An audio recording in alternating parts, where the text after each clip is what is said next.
In this video, I'm going to show you how to do an image search and then filter your search to find that perfect image. So the first thing you're going to do is go to images.google.com and then type in the image you want to look for. So I'm going to look for flowers, so I'll type that in the box, press enter, and now it shows me all of the images of flowers. So across the top here, let's take a quick look. You can narrow your search by using any of these buttons up here at the top. So if I wanted to just see pink flowers, I could click on pink right here, and now I only see pink. Then I could scroll over and click single. And so you'll notice that as I add different filters, it shows those filters across the top. If I want to take single off, I just hit the X, and now it shows me all of the pink flowers. You can also, let me go ahead and take this pink off here, you can go back up here to these search tools at the top and click on this, and it gives you a drop down of other options. So I can select a different file size. This is important when you're talking about putting a graphic on a web page or even in a document that's going to be printed. The larger the image, the larger the size of the image. The file size is going to be larger, therefore your document size is going to be larger. It takes up more space on your computer, it takes longer to print, it'll take longer to load if it's a website. So this way you can make sure that you get the correct image. Also, if you pick a small image and you stretch it to make it larger, it gets pixelated or grainy, and so it doesn't have a very good look to it when you print it or view it. So I can change the size here. So if I wanted to just say large, or let's do larger than, and I'll say larger than 2 megs. That's a nice large picture. Okay. I can hover over any of these pictures and it shows me at the bottom then the size. Okay. I can then go across the top here. We already filtered on pink earlier, but I can also go to color here, filter here, and I also have the option to do a transparent image.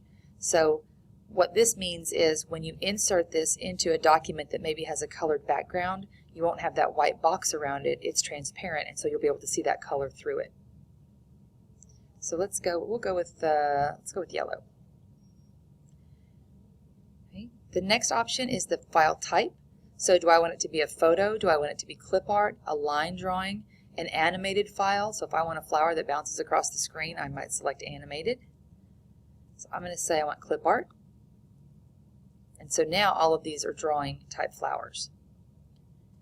On the time, it's when the item has been uploaded. So you can change that if you need to. Usually with images you don't have to worry about that. The big one is right here, and that's the usage rights.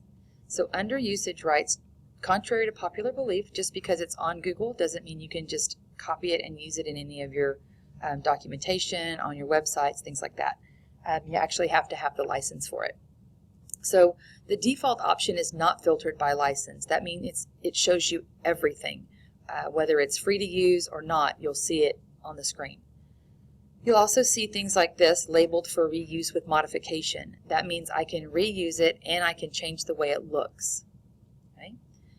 The one below that means labeled for reuse. That means I can use it, but I have to keep it exactly the way it is. The last two are for non-commercial use, and this would apply to schools.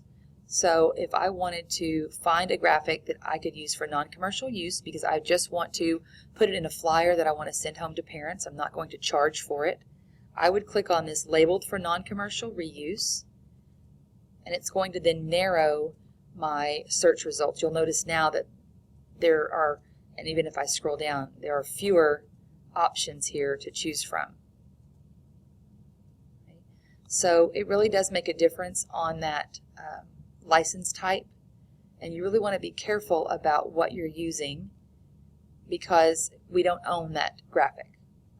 So you want to make sure that you pick one that has a license for reuse and not to just copy and paste everything that you see online to use in your content.